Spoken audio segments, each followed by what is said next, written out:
Muy bien, entonces continuando con esta parte, entonces, qué es lo que ya hicimos? Es comentar este método de prueba porque ya no lo necesitamos, porque era solamente para prueba, para ver si todo lo que hicimos eh, estaba funcionando correctamente y las alineaciones que hicimos con las líneas guías y demás estaban funcionando correctamente. ¿Sí? Muy bien. Entonces, ahora, este método de acá, el ask, es el que tiene la pregunta y las respuestas. Va a ejecutar, las va a ordenar de forma aleatoria, pero es el que sabe cuál es la correcta. ¿Sí? Y obviamente una vez que ejecuta todo, lo que nos hace es mostrarnos el método show questions, que es el que muestra la pregunta. ¿Correcto? Entonces, para mandarle directamente, por ahora, porque estamos haciendo esto por pasos, necesito yo ahorita o ahora comprobar que ya está funcionando de forma correcta los métodos que hemos estado definiendo, ¿sí? Por ejemplo, el método show si es correcto, el método check answer a ver si está realmente correcto, ¿sí? Entonces, directamente vamos a poner aquí abajo, ask, vamos a llamarlo al método y le vamos a dar una pregunta, la respuesta correcta y obviamente las tres respuestas incorrectas. ¿Sí? Muy bien. Una vez hecho eso, que ya va a funcionar, el botón clic, si se acuerdan antes, mandaba la prueba, porque este método prueba era que simulaba que ya estaba la pregunta hecha, simulaba que estaban correctas y demás. Ahora ya le estamos mandando una pregunta eh, bien hecha, bien elaborada y con obviamente su respuesta correcta e incorrecta. Entonces, por ende, ya ahora el botón, ¿cuál va a ser su evento que va a realizar? Es decirle, no llamar al método ask. El método ask lo único que hace es agarrar esos parámetros, la pregunta, la respuesta correcta y las tres respuestas incorrectas, que lo que hace es ordenarlas, bueno, en este caso, ordenar de una forma aleatoria, ¿sí? Nada más, y de ahí le manda al show questions, a este de acá, para que él, este show questions de acá, lo coloque en el radio group, los ponga en los radio buttons y demás. Eso es lo único que hace. Entonces, ¿dónde tiene que ir este botón? El primero que tienen que ver ustedes es este de acá, check answer. En el momento que ustedes le den responder, entonces el botón tiene que hacer el evento de ir a verificar si la respuesta que ustedes eligieron es correcta. Entonces, por ende, el botón va a tener el evento de conectarse con qué método? Check answer. ¿Sí? Ese es el método correcto. Ok, hasta acá ya estaría todo, estaría funcional. Le estamos dando un banco de preguntas y respuestas de, digámoslo, de una forma manual, porque todavía no realizamos esa parte de ese método. Entonces vamos a probarlo. Muy bien. Entonces nos generó de forma correcta, al menos. Entonces nos dice, fíjense, fíjense muy bien, que ahora todo lo que nosotros le pusimos antes, como aquí viene la pregunta, aquí estarán las respuestas, eso fue automáticamente actualizado a lo que yo le estoy enviando al método ask. Entonces, ¿qué dice? El idioma que se habla en Bolivia. Entonces, opciones de respuesta, tengo español, japonés, francés, inglés. Perfecto. Entonces, yo puedo decir español y le doy responder. Cuando yo dé clic acá, lo que va a hacer el botón es directamente llamarse al check answer, que es el método que verifica si la respuesta es correcta o no. Le voy a responder y que me dice correcto, español. ¿Sí? Entonces está funcionando correctamente los métodos. Nos está mostrando el resultado de prueba. Bueno, esto ya hay que empezarlo a modificar y pulir. Nos dice que es correcto y nos muestra la respuesta. Lo puedo cerrar. Siguiente pregunta. Obviamente hay que empezar a trabajarlo porque está empezando a querer obtener más preguntas, pero todavía no tenemos. ¿Sí? Muy bien. A ver, vamos a probarlo de nuevo. Y ahí está lo que les quería mostrar. Fíjense que en un principio español estaba acá, en la primera posición, en el radio button, bueno, en esta posición uno. Ahora está acá. Está haciendo el shuffle de ordenarse de forma aleatoria. Y de donde yo le dé, va a ser correcto, ¿sí? Porque se está cambiando la posición, pero no hemos cambiado el nombre del radio button, ¿sí? Muy bien, a ver, vamos a probarlo de nuevo. Ahí está. Y por ejemplo, yo le doy, no sé, inglés, que sería la errónea, y nos dice incorrecto, y la respuesta correcta es español, ¿sí?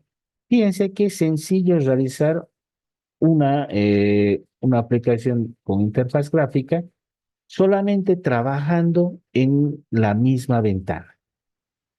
Jugamos en realidad con que se oculta esta opción, luego vuelve a aparecer cuando yo le diga, y de esa manera trabajan con una sola ventana todo lo que ustedes necesitan, y eso, y ya en un sistema, si esto, digamos, lo pondremos en un sistema más grande, digamos, de una empresa y demás, va a generar mucho menos procesamiento o una carga procesal a su servidor, ¿sí? Porque si ustedes están pensando generar una ventana para esto, una ventana para la pregunta, una ventana para la respuesta, una ventana para esto, una ventana para lo otro, generan tantas ventanas que esas ventanas ni siquiera las cierran.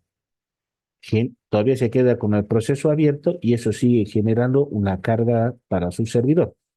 Y cuando estén muchos usuarios conectados manejando su sistema, entonces van a ver cómo su servidor va a empezar a ralentizarse, ¿no? Y bueno, ahí es donde empiezan a ver el caos dentro de una empresa, ¿no? Con su sistema. Entonces, por lo tanto, la mejor forma de programar siempre es trabajando sobre la misma ventana, ya que tenemos todas las herramientas para poder hacerlo. Muy bien. ¿Alguna duda o consulta hasta acá? ¿Está claro?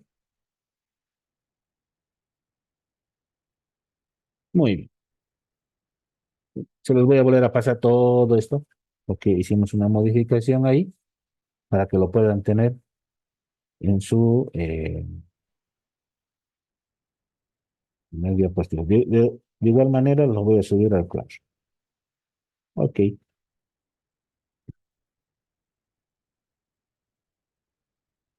Eh, ahora, esta es la segunda parte. ¿Cuál fue la primera parte que hicimos? Fue empezar a trabajar que era un radio button, darle esta parte de acá y demás.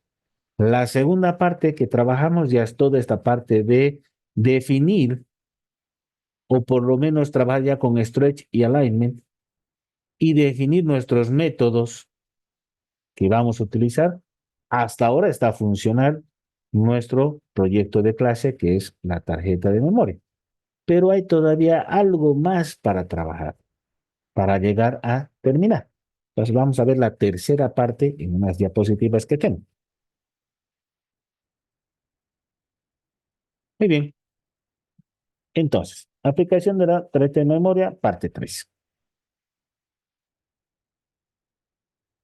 Entonces, veamos cómo está nuestro mapa mental hasta ahora. ¿Sí? Por acá. Entonces, vamos a ver cómo está nuestro mapa mental. Ya hicimos la visualización del formulario de preguntas, ya hicimos la visualización del formulario de respuestas. Dice, algunos de los objetivos del proyecto ya están completados. Sí, ya creamos el widget, ya los posicionamos los diseños, ya creamos un diseño previo, ¿no? Lo mismo acá en las preguntas. ¿Sí? Pero hay, por ejemplo, en el manejo de eventos, ¿sí? Ya visualizamos la pregunta, manejo al presionar el botón responder, eso lo hicimos ahora mismo, ¿sí? Donde le decíamos que tenía que comunicarse directamente con el método check answer, ¿sí? Porque es el que verifica si la respuesta es correcta o no, ¿sí? Y bueno, manejar el botón presionar. Aquí ya nos faltaría un poco que pase la otra pregunta y demás, ¿sí? Nos faltaría ese evento. Pero fíjense que cuando yo le daba siguiente, la siguiente pregunta, me volvía a salir correcto. Es porque estaba ya queriendo pedir, si vamos de alguna manera, está pidiendo otra pregunta. Entonces, ¿qué nos falta acá? Almacenamiento de preguntas. Esto es lo que vamos a tratar de hacerlo hoy, ¿sí? Almacenamiento de preguntas. ¿Cómo vamos a estructurar las preguntas y respuestas? ¿Cómo vamos a hacer el almacenamiento para todas las preguntas? ¿Sí? Entonces, este es el objetivo de hoy. Fuera de haber terminado lo que nos faltaba, empezar a ver por lo menos la teoría de cómo vamos a poder almacenar estas preguntas para la tarjeta de memoria. Muy bien, entonces vamos a empezar. Entonces, en el mapa mental, lo que nos falta es esto de acá, el almacenamiento de preguntas. Esto ya lo tenemos terminado, a excepción del manejo de eventos, que nos faltaría ver cuando que pase a otra pregunta y demás. ¿Sí? Por ahí, bueno, esto lo van a realizar ustedes como las mejoras, mejorar el diseño y demás, ¿sí? Pero el objetivo de hoy es empezar a ver el almacenamiento de preguntas y como lo he puesto acá, qué estructura va a tener, ¿sí? Entonces, una pregunta y la información al respecto. Acuérdense que la tarjeta de memoria, este proyecto, eh, básicamente se centra en preguntas de cultura general, ¿sí? Como cuál es la capital de Italia, no sé, dónde fue la última Copa América, etcétera, etcétera, ¿sí? No nos estamos centrando en algo específico, solamente de cultura general. Entonces, una pregunta y la información al respecto. Dice, acciones relacionadas con la pregunta. Almacenar una pregunta, sí. Mostrar una pregunta en una ventana de aplicación, leer y comprobar la respuesta del usuario, ¿correcto? Mostrar la respuesta correcta.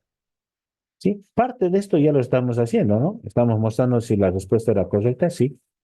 ¿Se acuerdan cuando elegimos el idioma de Bolivia español y nos salió que era español? Si elegíamos inglés, nos salía incorrecto, pero nos mostraba la respuesta correcta, ¿sí? Luego dice datos que necesitamos sobre la pregunta. Luego de ver qué acciones vamos a hacer, qué datos vamos a necesitar de esto, ¿sí? Entonces, ¿qué datos necesitamos? El texto de la pregunta, obviamente, la opción de respuesta correcta, sí, y las tres respuestas incorrectas. ¿Sí? Entonces, por ejemplo, acá dice, selecciona el nombre más apropiado para el concepto de programación para almacenar algunos datos. ¿No ve? Entonces, tiene opciones de respuesta y están ahí. Estará mi respuesta correcta y las incorrectas. Entonces, estos son los datos. ¿Qué necesito? Obviamente la pregunta, su respuesta correcta y tres incorrectas. ¿Qué acciones estamos ya haciendo? Todavía no vimos cómo almacenarla. ¿Estamos mostrando la pregunta en la aplicación? Sí. ¿Estamos leyendo y comprobando las respuestas del usuario? Sí. ¿Estamos mostrando la respuesta correcta? Sí. Entonces, estas tres de acá estarían en un check, pero lo que nos falta y tenemos que ver es cómo vamos a almacenar este banco de preguntas. Entonces dice, pregunta la información al respecto. Datos que necesitamos sobre la pregunta, nuevamente, ¿no? El texto, la opción correcta y las tres incorrectas, ¿sí? Dice, para hacer varias preguntas, necesitamos una estructura que pueda almacenar muchos datos. ¿Qué estructura podemos trabajar? Y a ver si se van haciendo una pregunta o van viendo cómo podríamos crear o qué estructura. Obviamente no estamos trabajando nosotros con base de datos ahora. Sería, digamos, una opción correcta, pero no lo es por ahora, porque no estamos todavía entrando a una conexión con base de datos, ¿sí? Lo cual sería, digamos, lo más óptimo, ¿no? Ahora, pero no. En este caso y para este proyecto no aplicaría una base de datos. Dice, para hacer varias preguntas necesitamos una estructura que pueda almacenar muchos datos. ¿Qué estructura deberíamos utilizar? Vamos a ver.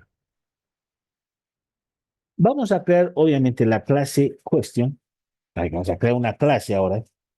Fíjense que ya creamos nosotros una aplicación, creamos, bueno, toda la parte de radio buttons, group box, el manejo de botones, definimos, ¿no? Métodos, pero también vamos a crear una clase que se llame pregunta, ¿sí?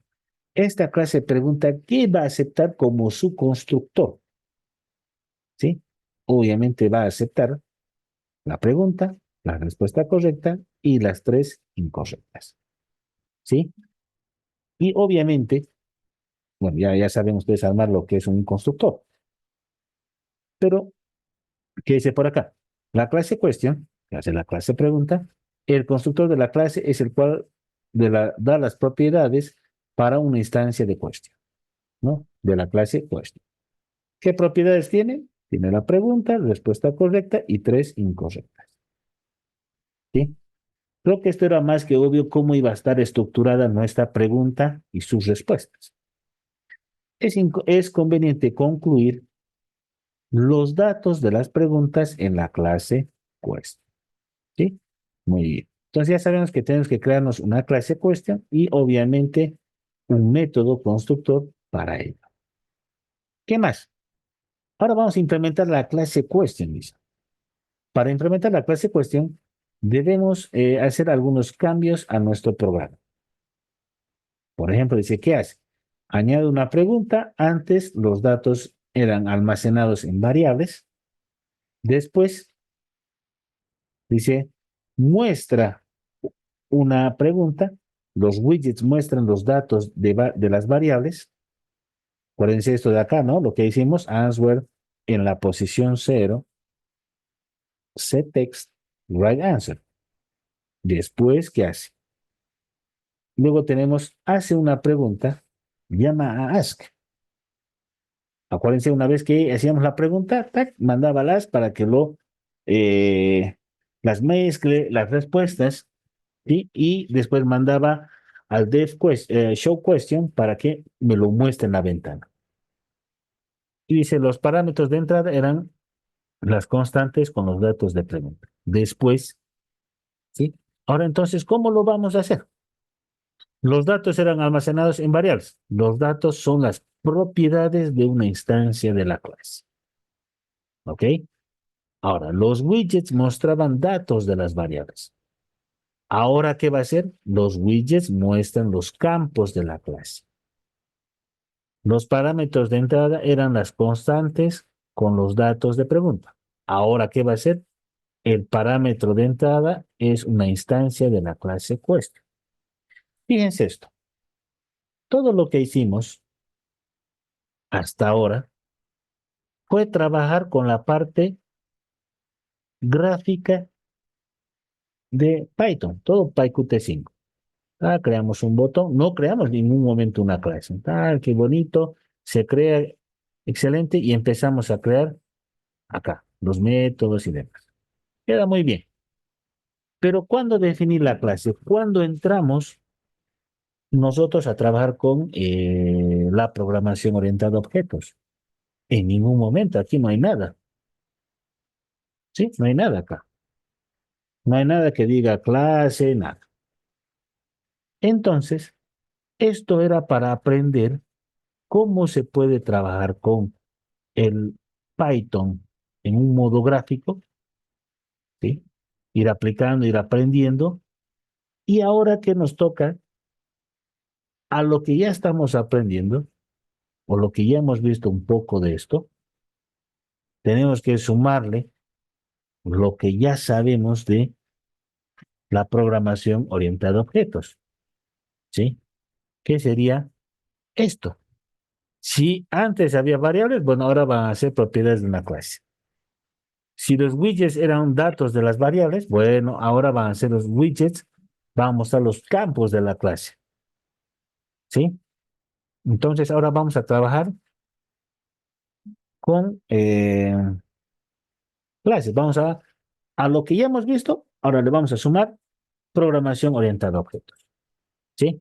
Entonces, todas estas variables ya no las vamos a utilizar. Vamos a ver cómo lo vamos a hacer. Esto es muy, quizás algunos de ustedes puedan pensar, pero ¿por qué nos enseñó primero esto y por qué no empezamos ya todo con la programación orientada a objetos y la parte gráfica de Python? ¿Sí? Podría ser muy interesante enseñarles de esa manera, pero hay veces que se confunden, ¿sí? Eh, como a veces se confunden en su cabeza el manejo que tienen que hacer de la programación orientada a objetos con las clases, con los métodos, se van a confundir más lo que le estábamos aprendiendo de la parte gráfica de Python. Entonces a veces se confunden y no pueden resolver el ejercicio y no saben dónde tenían que llamar y demás.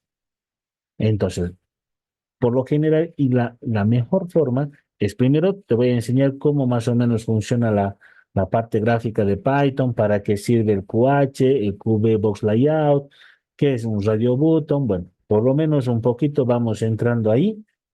Ya vas a tener la idea de cómo se trabaja, cómo se ordena, qué comandos más o menos hay por ahí que puedes utilizar. Y una vez que ya tienes este conocimiento, bueno, ya ahora lo sumemos programación orientada a objetos. Eso ya lo sabías. Entonces solamente es sumar, nada más. ¿Sí?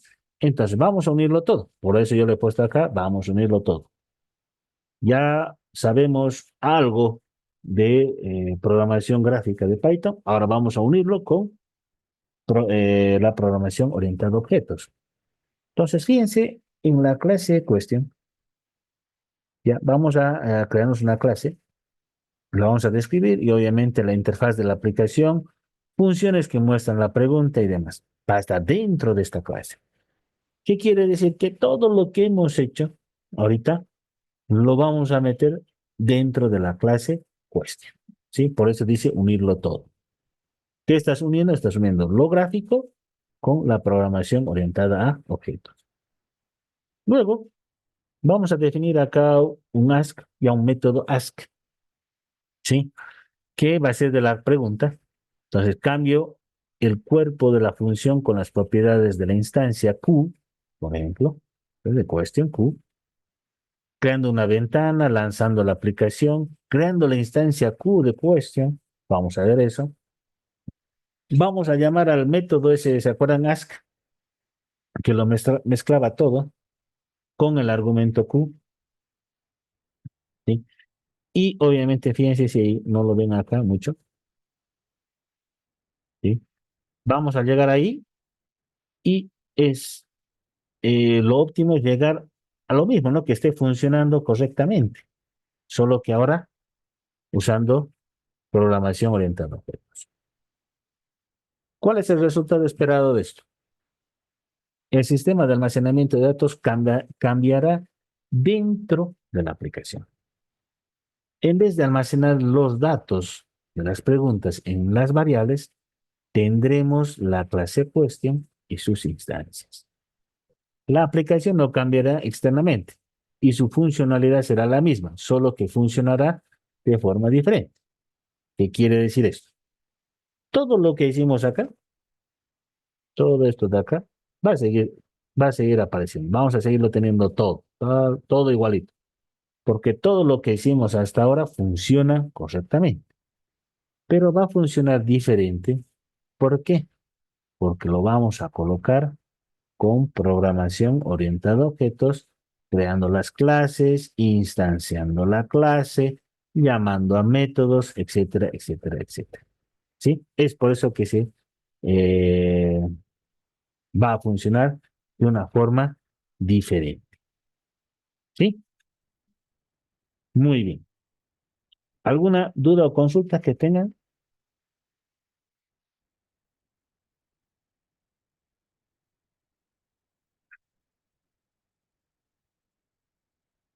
Ok, perfecto.